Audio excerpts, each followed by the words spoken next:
No vídeo de hoje eu vou te mostrar um fundo imobiliário do segmento residencial que foi listado recentemente na nossa bolsa. Então fica aí que é logo depois da vinheta.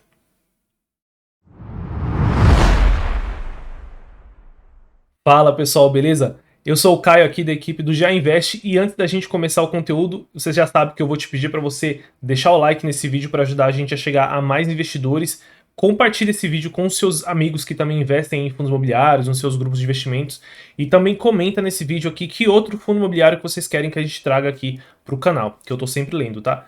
Lembrando também que não é uma recomendação de investimento, se você quiser saber as nossas recomendações é só você se tornar assinante Pro no primeiro link que eu vou deixar aqui na descrição desse vídeo. E também a ideia desse vídeo é apresentar o fundo imobiliário para vocês, tá? Não é fazer uma análise super detalhada, senão a gente ficaria aqui horas falando do fundo imobiliário. Eu vou apresentar a tese para vocês, se vocês gostarem, vocês seguem na análise própria de vocês, tá? Então, partindo aqui, né, o fundo que eu vou falar hoje é o LUG11, né, LUGG11, que foi o primeiro fundo imobiliário 100% residencial lançado na nossa bolsa. Então, ele é um fundo, né, focado em construir empreendimentos. Na verdade, a outra empresa, né, a Lugo, constrói os empreendimentos imobiliários residenciais. A LUG11, né, que é o fundo imobiliário, compra esse empreendimento e faz toda a parte de locação e recebe ali a receita dos locatários, tá? Então a gente passando aqui para uma visão geral do fundo imobiliário, a gente vê que ele tem um patrimônio de 115 milhões de reais hoje na Bolsa Brasileira. É considerado um fundo pequeno em valor de patrimônio, né? A gente tem aí fundos com bilhões de patrimônio, 2 bilhões, 3 bilhões. Então 100 milhões já é considerado um patrimônio pequeno para fundo imobiliário. Ele tem 455 unidades disponíveis, né, ou seja, apartamentos. Então, a gente vê que é um segmento que, mesmo com pouco patrimônio, você já consegue ter bastante diversificação. Então, com 100 milhões de reais, consegue ter quase 500 aí, fontes de renda diferentes. A gente tem aqui um rendimento no mês de 53 centavos por cota, dando um yield mensal aí de 0,65 e um yield anualizado de quase 8%, que muitos provavelmente vão considerar baixos, mas ao longo desse vídeo aqui você vai entender o porquê. Uma coisa interessante que vocês provavelmente não imaginavam é que, mesmo sendo residencial, é um segmento com baixa inadimplência e baixa vacância, chegando a uma vacância aí abaixo de 5%, tá? Por ser muito novo, né, um IPO recente, tem poucos cotistas ainda, né? Embora esteja um bastante número de cotas e uma liquidez até que interessante pelo tamanho dele. Então essa é a visão geral aqui do fundo, vamos continuar na análise, tá? Aqui eu trouxe algumas fotos dos empreendimentos só para vocês terem ideia de como que é, mas a ideia da Lugo é focar ali no que eles chamam de labor force, que é o pessoal mais ou menos de 30 a 40 anos, 25 a 45 anos, que está em fase de trabalho, na maioria das vezes ainda é solteiro, né, que está ali naquela fase da vida onde você está focado ali em renda, em construção de patrimônio, e é um pessoal que precisa de tudo muito perto, né? Cinema perto, shopping perto, hospital perto, escola perto, universidade perto. Então eles focam nesse público e tentam dar, através de alguns serviços, o máximo de conveniência possível para os clientes, né, os locatários. Então tem bicicletas compartilhadas, carros compartilhados, lavanderia compartilhada, tem escritório compartilhado, tem dentro dos empreendimentos uns trailers, que dentro desses trailers você tem alimentos e bebidas a fácil acesso ali a qualquer horário do dia. Então eles focam nesse cliente que busca ali, que tem agilidade ali no consumo dele. Então esse é o foco do empreendimento e aqui algumas fotos para vocês verem como que é o padrão aqui de construção. Um pouco mais aqui sobre a localização dos empreendimentos. A gente vê que quase metade aqui da receita vem do Paraná, tá?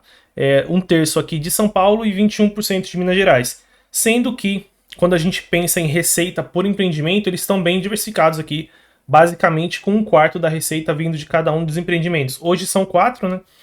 O Cenário, o Cipreste, o Ecoville e Lindóia. E aqui uma coisa interessante que não vai ser comum para a maioria das pessoas que investem em fundos imobiliários é que 98% dos clientes deles, locatários, são pessoas físicas. Então aqui eles já vão divergir bastante da maioria dos fundos, né? Então é um segmento novo no mercado, o segmento residencial começou a ficar mais forte agora, de uns 2 anos para cá, ali em 2020, e também é um segmento focado mais em pessoa física. Então a gente tem duas coisas aqui que vão divergir bastante de outros fundos imobiliários na hora de vocês analisarem. Mais um pouco aqui sobre a localização, vocês têm esses mapas aqui de todos os empreendimentos deles nos relatórios iniciais, mas eu trouxe só 2 para vocês terem ideia. Então a ideia do Lugo é focar numa localização que esteja muito perto de zonas ali de trabalho, metrô, universidades, que é o que eu falei para vocês que é o público dele, o público jovem, jovem adulto que está ali em fase de estudo, fase de trabalho. E eles também trazem esse mapa aqui muito interessante para mostrar a competitividade do preço deles. Então, quando a gente olha aqui o empreendimento de Cipreste, o Cipreste, né, a gente vê que ele tem um preço bem competitivo ali em relação a imóveis, né, parecidos ali na região. Então ele tem uma qualidade melhor, ele tem uma qualidade classe A para imóveis desse tipo, né, como eles costumam falar, mas ao mesmo tempo ele não está ali, nossa, muito mais caro do que a maioria ali em volta. Então as pessoas acabam dando preferência por ter uma qualidade muito maior, mas o preço não ser tão mais alto assim. Então você consegue ver aqui que em algumas regiões ele consegue ser até mais barato do que algumas outras opções. Então esses mapas de competitividade são bem interessantes, estão lá no relatório completo do Lugo, tá? Aqui um histórico aqui da vacância do FII, bem interessante. Então, por mais que seja um FII residencial, que a gente tem aquela visão nossa, né, aquele preconceito de achar que é um segmento mais que tem menos proteção ali da renda. Então a impressão que a gente tem é que as pessoas vão abandonar fácil ali as unidades quando alguma crise ali ficar mais apertada, mas a gente vê que é um segmento que, pelo menos aqui no Lugo, né, tem conseguido manter uma alocação, uma taxa de ocupação bem alta. O momento onde a gente teve uma queda aqui na ocupação foi ali nos piores momentos ali da crise que a gente teve em 2020, onde a vacância, na taxa de ocupação, chegou a cair aqui para 79%, 78%. Então, acabou tendo essa questão aqui, mas pode ter sido muito mais por uma questão de o FII ser muito recente, né? Os contratos serem muito recentes, as pessoas ainda, assim que foi lançado, o FII ele foi lançado bem um pouquinho antes de começar ali a crise de 2020, então pode ter sido muito mais uma questão de ser recente, de as pessoas não terem aqueles contratos ainda firmados e estarem todos alocados ali nas residências, e aí foi mais fácil delas destratarem, né? Então a gente vê que não tem sido repetido esses efeitos, tem tido uma taxa de ocupação bem elevada desde então. Aqui um histórico de rendimentos do fundo imobiliário, então a gente vê que ele tem distribuído aí entre 49 centavos e 60 centavos.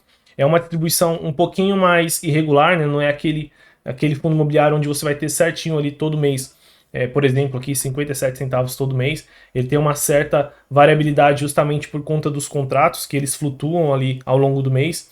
Então, por mais que eles tenham uma ocupação muito alta, ele está sempre muito bem ocupado, as pessoas vão destratando ali ao longo do mês e vão entrando novos contratos, tá? Então acaba tendo uma variabilidade um pouco maior na receita, com o yield aí analisado tendo subido aí por conta da queda recente que a gente teve em todo o mercado de fundo imobiliário. Aqui a gente tem justamente essa comparação entre o valor do fundo imobiliário, né, as cotas do Lugo 11 na Bolsa de Valores versus o IFIX. Então a gente vê que os dois começaram a cair bastante recentemente, né, principalmente aí por conta da alta de taxa de juros, mas quando você considera o valor da cota do Lugo 11 mais os rendimentos, ele tem batido o IFIX praticamente aí desde o lançamento dele na bolsa. Então, desde o IPO, ele é um fundo imobiliário que bate o IFIX.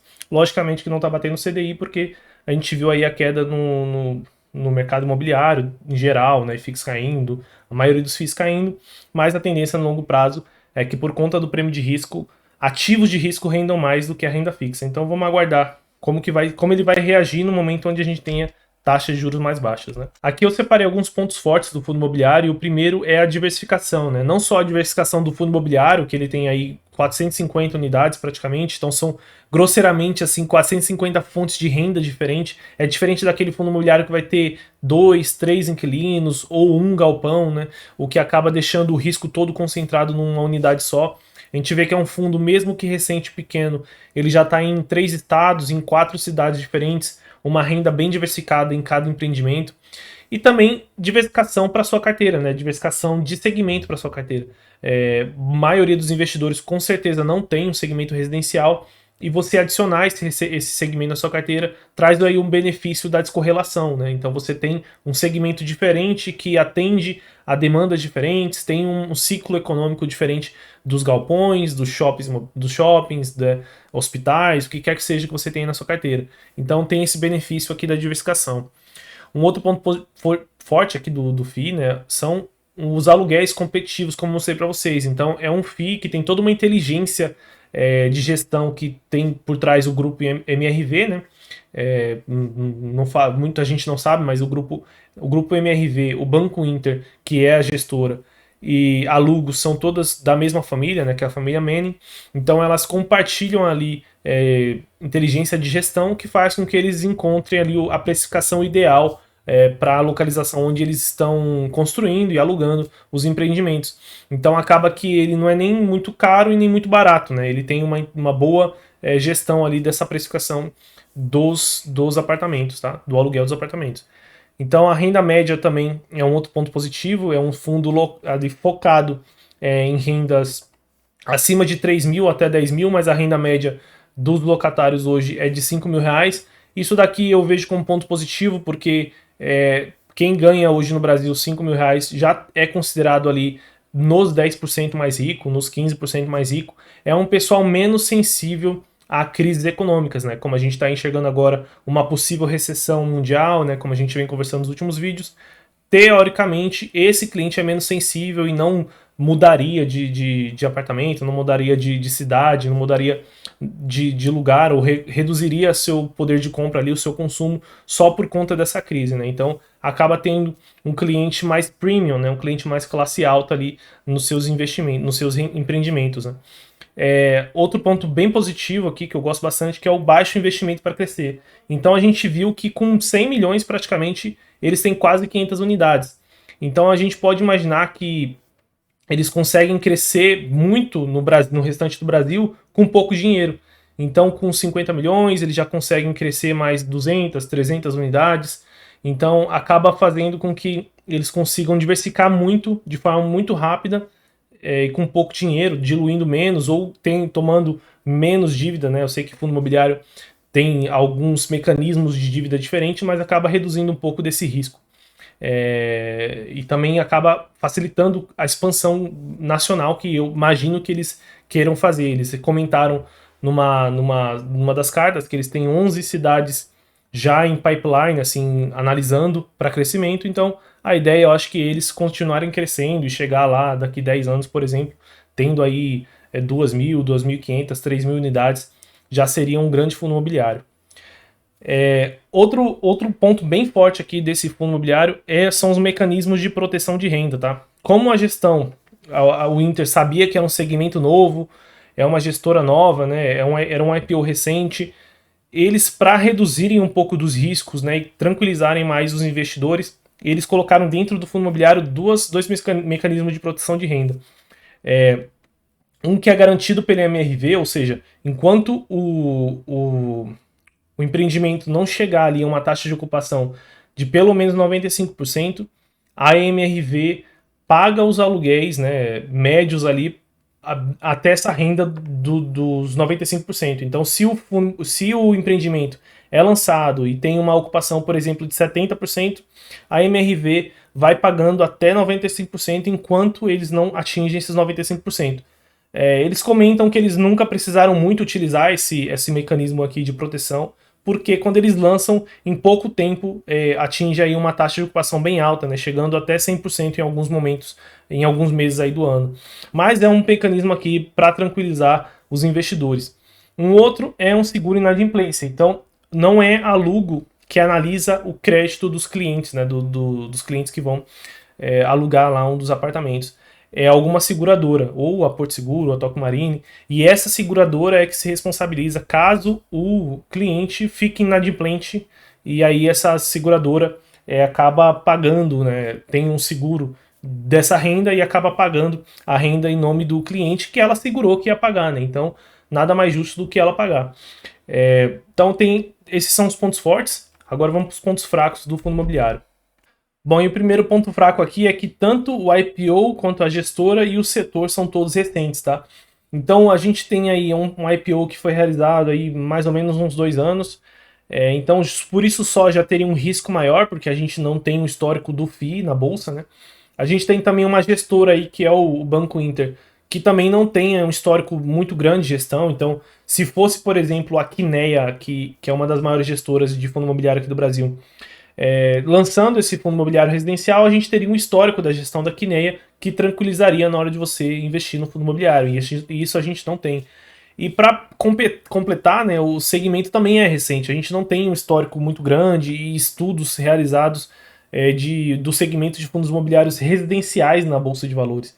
Então acaba que é tudo muito novo e isso aumenta um pouquinho aqui. São camadas de risco de governança e de setor que a gente teria que aceitar para investir nesse fundo imobiliário. Então tem que ter atenção nesse ponto.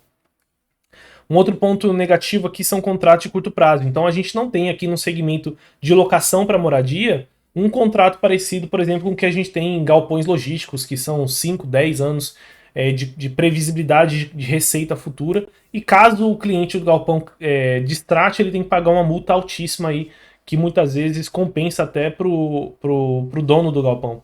Então a gente tem aqui contratos mais de curto prazo, em média 2 anos, e isso acaba dando uma imprevisibilidade maior da receita futura desse fundo imobiliário. E aí também é outra coisa que você tem que ter atenção antes de investir nesse FII. Outro ponto negativo aqui é a sensibilidade às condições econômicas. Então, por mais que a gente não tenha um estudo muito aprofundado de como se comportam fundos imobiliários residenciais, né, e porque não tem histórico realmente, isso aqui a gente vai ter só daqui a 10 anos, a gente viu ali que no momento muito severo da crise que a gente teve em 2020, os distratos aumentaram muito. Isso já dá uma dica muito forte para a gente de como esse segmento pode se comportar em momentos de crise agudas, assim, né? E também a gente viu que quando a situação começou a melhorar, ele se recuperou muito rápido. Então parece ser um segmento muito dinâmico, diferente da maioria dos outros segmentos da bolsa, que às vezes são um pouco mais lentos, né? Tanto a queda quanto a volta ao topo, digamos assim, tende a ser muito mais espaçados esses movimentos. Então o segmento residencial parece ser muito mais dinâmico, uma coisa que em um mês está péssima, no outro já pode ter melhorado bastante. Então isso acaba sendo um ponto fraco, principalmente para quem não gosta dessas volatilidades na carteira de investimentos, né? Outro ponto fraco aqui são clientes pessoas físicas, então acaba que a gente não tem aquela segurança de clientes e grandes empresas renomadas aí no seu portfólio de clientes. Como eu disse aqui para vocês, é diferente de um fundo imobiliário, por exemplo, de escritório, que tem lá nos seus clientes a Amazon, o Google, a Magazine Luiza, que são empresas que a gente sabe que não está falindo, que a gente sabe que tem toda uma análise de crédito, que tem credibilidade, né? São clientes aí muito bons, que dão segurança ali para a renda. E a gente aqui no Lugo, por ser um empreendimento imobiliário, né, de moradia, a gente tem majoritariamente pessoas físicas que tendem a ter ali uma questão de renda um pouco mais comprometida, né? Então é muito mais fácil uma pessoa perder o emprego do dia para noite do que a Magazine Luiza parar de vender do dia para noite, né? Do que a Amazon parar de ter receita do dia para noite. Então acaba trazendo uma camada também de risco a mais nesse fundo imobiliário. E o yield baixo pela segurança e custos, tá? Então a gente viu aqui que é um segmento, que é um setor, né, que é um fundo imobiliário que tem um yield relativamente de médio para baixo, aí se a gente pensar nos fundos imobiliários hoje no Brasil. Isso acontece porque como o Inter decidiu ter esses dois mecanismos de segurança aqui no fundo imobiliário dele, acabam custando mais e tendo menos receita a ser distribuída para os cotistas, o que reduz o dividend yield desse fundo imobiliário e também eu acho que pela percepção de qualidade dele, né? Ele já tem uma precificação, né, sendo um pouquinho mais caro aí do que outros fundos imobiliários, fazendo com que o dividend yield também reduza. Mas majoritariamente o motivo seria por essa segurança, né? Mas a gestora informou que isso fez parte da ideia do lançamento do FII e ele vai seguir assim. Então, se você entende isso, você preza por essa segurança a mais que esses mecanismos te dão, você tem que saber que é um fundo imobiliário também que não vai te dar 12% de yield no ano, tá? Então, são pesos aqui que você tem que colocar na balança antes de realmente investir nesse fundo imobiliário, se você quiser seguir aqui com a análise. E concluindo aqui, eu acho que esse fundo imobiliário é uma opção interessante de diversificação, como eu falei para vocês, né, diversificação num segmento totalmente diferente, e que tem mostrado já uma boa qualidade nos seus resultados. Então a gente vê que a ocupação está alta, o rendimento tem uma certa volatilidade, mas ele tem mantido ali uma média crescente, né? O dividend yield de médio para baixo, mas como que a gente já explicou o porquê desse motivo. E ele tem se tornado uma opção mais defensiva na carteira do investidor. Então, por mais que seja um segmento novo, uma coisa ali mais focada para a pessoa física, eu acredito que se você for estudar esse fundo imobiliário, é pensando mais num segmento, numa parte mais defensiva da sua carteira. Então, aqui você não vai buscar um yield muito grande, você não vai tentar comprar vacância, você não vai tentar fazer um trade, nada disso. A ideia é acreditar no projeto, é acreditar no fundo imobiliário que esteja apostando nesse segmento residencial e acreditar que isso vai crescer no longo prazo e você receber ali o rendimento mensal dessas locações, tá? Bom, pessoal, pelo vídeo de hoje é isso. Como eu falei para vocês, a ideia aqui era passar bem por cima ali dos pontos principais do fundo imobiliário. Se vocês gostaram, não se esqueça de deixar o like aqui nesse vídeo para a gente saber que vocês estão gostando. Comenta aqui embaixo que outro fundo imobiliário vocês querem que a gente traga esse tipo de análise aqui, né, mais rápida, mais focada ali nos pontos principais aqui no canal. Por hoje é só e até o próximo vídeo.